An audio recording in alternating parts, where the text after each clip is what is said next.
Hey, bonjour à tous et bienvenue dans cette nouvelle vidéo. Comme vous me l'avez beaucoup demandé, eh bien aujourd'hui je vous fais la vidéo sur l'histoire de mon chat. Je vais vous raconter un petit peu comment on s'est rencontrés, puisque Mimi, déjà c'est pas son vrai prénom.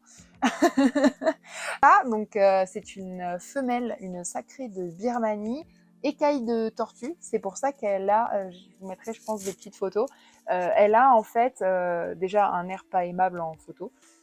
Voilà, déjà, est-ce qu'elle a un côté du visage un petit peu plus noir que l'autre, et en plus de ça, donc écaille de tortue, c'est le côté un petit peu tacheté marron et noir sur les oreilles, puisqu'il y a des sacrés de Birmanie qui sont beaucoup plus blancs, notamment son père.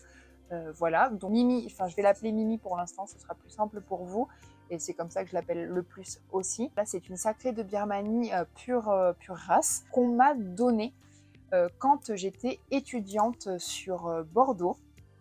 Et donc pour la petite histoire, à l'origine, je ne devais pas l'avoir, puisque je devais avoir un de ses frères, je dirais, aînés d'une précédente portée. Mais malheureusement, il y a eu un problème. Donc c'était les mêmes parents hein, que Mimi. Donc pour le coup, c'était vraiment son frère aîné. Et du coup, voilà, on m'a appelé, on m'a dit que voilà, une portée était née chez cette personne-ci, mais qu'elle ne souhaitait pas garder les petits, qu'elle voulait les donner tout simplement. Et du coup, à la base, moi j'avais choisi, entre guillemets, un mâle, puisque je trouve que chez les chats, les mâles ont ce côté beaucoup plus cool, zen, zen, alors que les femelles sont un peu plus tendues, je dirais. Donc j'avais dit que je voulais un petit mâle, je lui avais donné un prénom, il s'appelait Itorf, qui est le nom d'un architecte, enfin bref, voilà. Et prénom que je trouvais super sympa. Et en fait, malheureusement, la portée dont Itorf faisait partie est décédée suite à un vaccin qui a été fait trop tôt. Voilà. Donc, enfin voilà, quelque chose comme ça, ou le produit pour les puces, enfin je sais plus, parce que ça date maintenant. Mais du coup, voilà, on m'a appelé quelques semaines après pour me dire qu'en fait, tous les chatons de la portée étaient décédés. Donc, c'était assez terrible, parce que du coup, moi, je suis une personne qui est clairement beaucoup plus chat que chien. Et voilà, voilà, petite, j'ai eu un hamster, j'ai eu un lapin, j'ai même eu un poisson rouge. Mais voilà, je n'avais jamais eu à moi d'animal plus gros, je dirais. Et surtout, voilà, tel qu'un chat, un chien qu'on peut vraiment avoir avec soi, se balader avec, enfin voilà. Donc je me faisais vraiment une joie d'accueillir ce chaton dans mon appartement surtout, d'avoir une compagnie, parce que clairement j'étais toute seule sur Bordeaux, donc voilà, ça aurait été super, mais bon, ça ne s'est pas fait. Et donc la vie a continué. Je suis passée en deuxième année de licence, et à cette deuxième année de licence, et en fait, le propriétaire des parents d'Itorf a rappelé ma maman en lui disant que il y avait une autre portée en route, et que cette fois-ci, il me réservait absolument un bébé, que j'étais prioritaire, etc. Donc ça m'a beaucoup touchée. Et du coup, là, je n'ai pas pu j'ai pas pu vraiment choisir. Donc, en fait, je pense que la vie fait bien les choses aussi, puisqu'en fait, c'était pendant des vacances scolaires où, du coup, Mimi avait passé ses 2 mois. Et j'ai rejoint avec ma mère son amie, qui, du coup, m'a mené Mimi un petit peu à mi-chemin, parce qu'ils habitent quand même assez loin.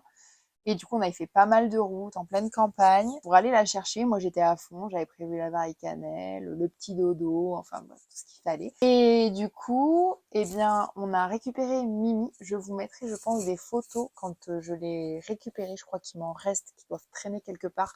Elle était vraiment toute petite. Ah, mais c'était un truc de fou. Moi, j'avais oublié à quel point un chaton pouvait être aussi petit.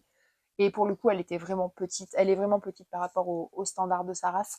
Et du coup, c'est vrai quand même, je précise, mais c'est vrai quand même que les sacrés de Birmanie, alors moins les femelles, mais beaucoup plus les mâles, c'est quand même des chats assez gros. Puisque pour la petite histoire, son père a rejoint notre famille. Il est chez mes parents à l'heure actuelle, mais ça fait déjà quelques temps. Et du coup, son père, lui, je crois qu'il c'est un chat qui fait quelque chose comme 8 kilos. Enfin, c'est vraiment un beau gros chat blanc. Enfin blanc, sacré de Birmanie, mais du coup très blanc quand même, alors que Mimi est vraiment assez petite, elle, pour le coup, pour les standards de sa race, mais bon. ma foi, c'est pas grave, on s'en fiche. Et donc du coup voilà, quand je l'ai récupérée, elle était vraiment, mais avait déjà un sacré caractère puisqu'en fait je l'ai mise dans la Varie-Cannelle et puis on est reparti du coup, on a repris la route, c'était des routes hyper sinueuses, donc c'était atroce pour mon estomac fragile et du coup on a repris des routes sinueuses, je l'avais mise derrière dans la Varie-Cannelle et en fait elle ne faisait que miauler, miauler, miauler, miauler. Mais vous savez le miaulement des petits chats là, des chatons, ça me fendait le cœur. Alors du coup, j'arrêtais pas de me retourner. Et puis en fait, au bout de 2 kilomètres, ben, j'ai vomi triplé boyau parce que ben, ça m'a rendu complètement malade de pas arrêter de tourner la tête comme ça avec tous les virages. Enfin bref, c'était un souvenir horrible. Et en fait, ce qu'elle voulait tout simplement, c'est que je la prenne sur mes genoux. Donc en fait, ben, je l'ai enlevée de la caisse.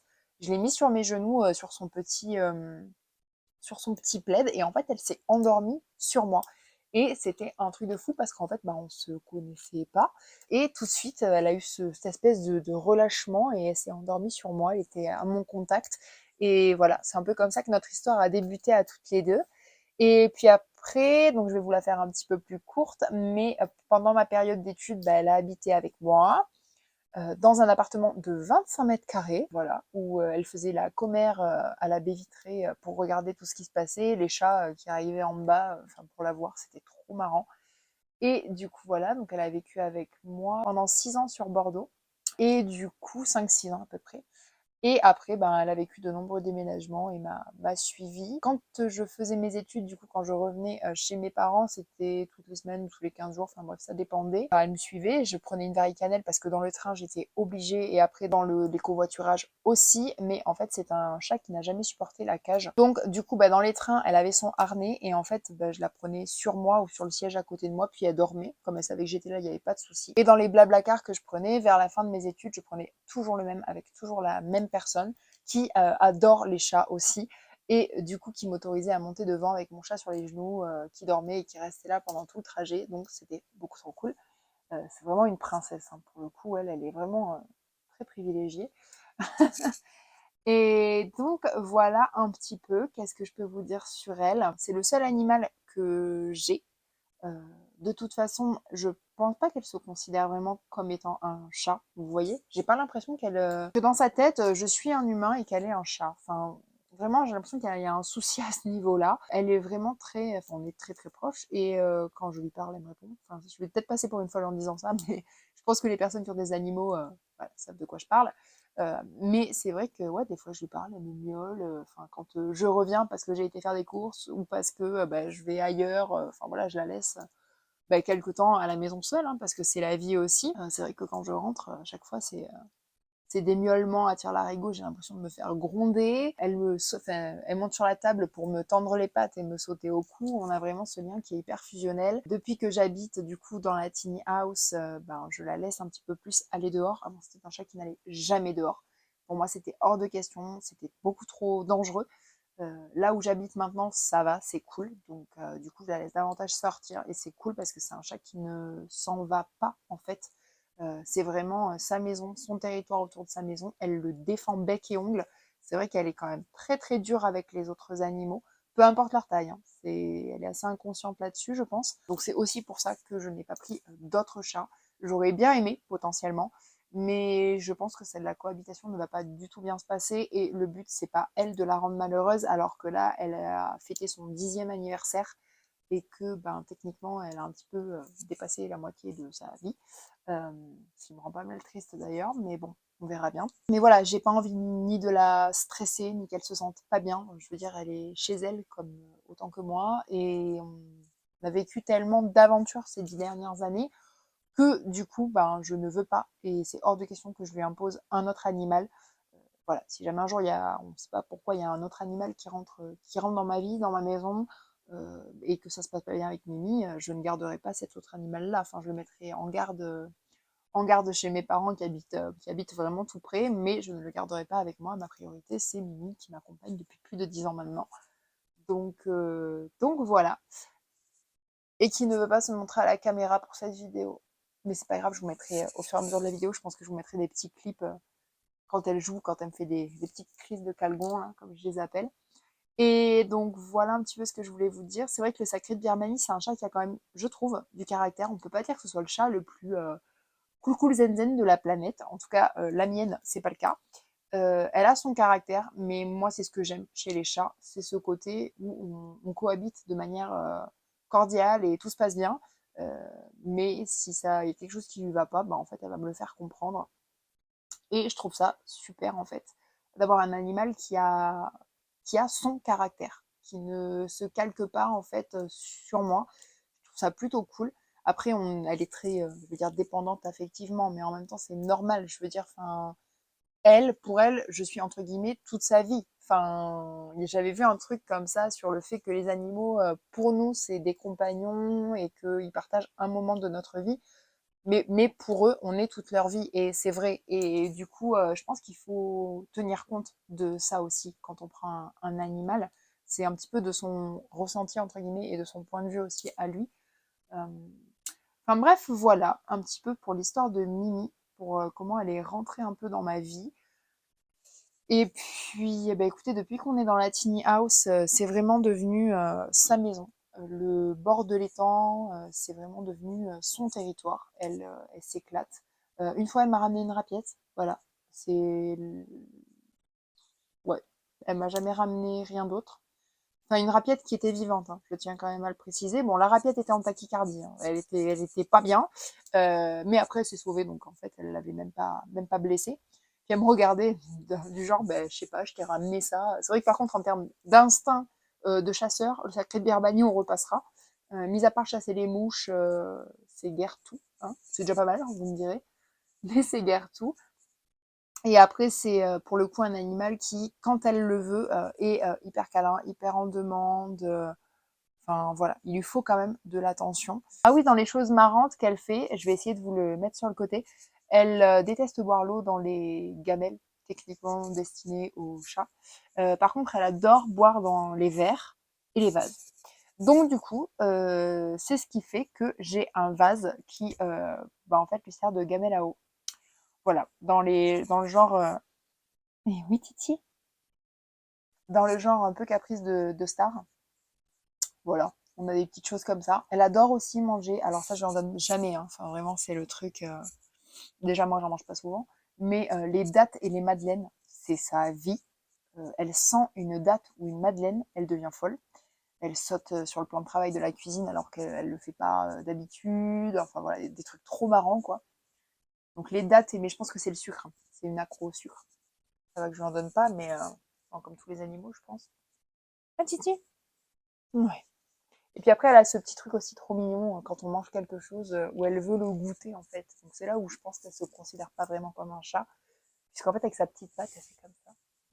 Je sais plus si j'ai des vidéos de ce genre de moment trop marrant, mais si j'en ai, je vous les mettrai. Ça va, Doudous? Oh, t'es l'amour. Mais voilà, j'espère que cette vidéo en tout cas vous aura plu. N'hésitez pas à me dire, vous, si vous avez des animaux qui partagent vos vies. Et si bah, je suis la seule à avoir un lien comme ça assez fort, mais je pense pas. Je pense que quand on a un animal, après quand on en a plusieurs, c'est pas pareil. Moi j'ai grandi dans une maison où il y a toujours eu beaucoup d'animaux. Et c'est vrai qu'on n'a pas le même lien quand il y en a beaucoup que quand on en a un seul. On peut pas avoir le même lien, je pense. Mais voilà, un petit peu pour l'histoire de Mimi, dont le vrai prénom est Aliénor sur les papiers. Pourquoi Aliénor? Tout simplement pour Aliénor d'Aquitaine, puisque je ne sais pas, je pense que vous le savez, si les personnes qui ont regardé la FAQ doivent le savoir, que du coup j'ai fait des études en fait d'histoire de l'art et que ensuite je me suis spécialisée dans l'histoire de l'art médiéval et que Aliénor d'Aquitaine s'est mariée à Bordeaux, là où j'ai fait mes études. Enfin voilà, tout un truc pour le nom d'un chat, mais il y a quand même une explication rationnelle. Et Aliénor d'Aquitaine, c'est un peu une des premières reines, enfin du moins à cette époque-là, parce qu'avant je ne sais pas, je ne suis pas spécialiste de toutes les époques, mais c'est une reine qui a divorcé du roi de France, alors qui a été répudiée, mais en fait c'est clairement elle qui voulait partir, et qui ensuite s'est mise avec le roi d'Angleterre. Donc moi je trouve quand même ça assez marrant, puisque ça prouve quand même que c'était une femme de caractère, et du coup je lui ai donné ce prénom-là. Et oui, Doudous, tu t'appelles Aliénor? Ah oui, je sais. Et du coup, voilà, Aliénor. Et du moment où je l'ai vue, c'était ce prénom-là. C'était une évidence. Et pour le coup, je le trouve qu'elle le porte, mais juste super bien. C'est une vraie princesse. Mais voilà, du coup, je trouve que ça lui va vraiment super bien. Et puis après, bah, elle a choisi aussi le prénom. Oui. Ah ouais, si je parle de toi. Et ensuite, bah, elle a choisi le prénom de Mimi, plus ou moins toute seule quand elle était petite, je pense parce que c'est beaucoup plus facile pour le reconnaître. Donc voilà, son premier prénom, du coup, sur les papiers, c'est Aliénor. Le premier prénom auquel elle a répondu, c'était Mimi ou Mims, ou Michel aussi. Et ensuite, elle a compris qu'Aliénor, c'était aussi elle, surtout quand on se fâche toutes les deux. Quand je dis Aliénor, en principe, c'est pas bon. Voilà un petit peu pour l'histoire de Mimi. Et voilà, j'espère vraiment que cette vidéo vous a plu. Vous me l'avez demandé, du coup, je vous l'ai fait. Et puis écoutez, en tout cas, j'espère qu'une chose, c'est qu'un jour dans votre vie, vous aurez une Mimi. Ou que vous avez déjà une Mimi. Parce que c'est vraiment trop génial. Et écoutez, j'espère que vous avez passé un bon moment en notre compagnie. Si c'est le cas, n'hésitez pas à liker la vidéo ou encore à vous abonner. Quant à moi, je vous dis à très bientôt dans le prochain vlog. Ciao!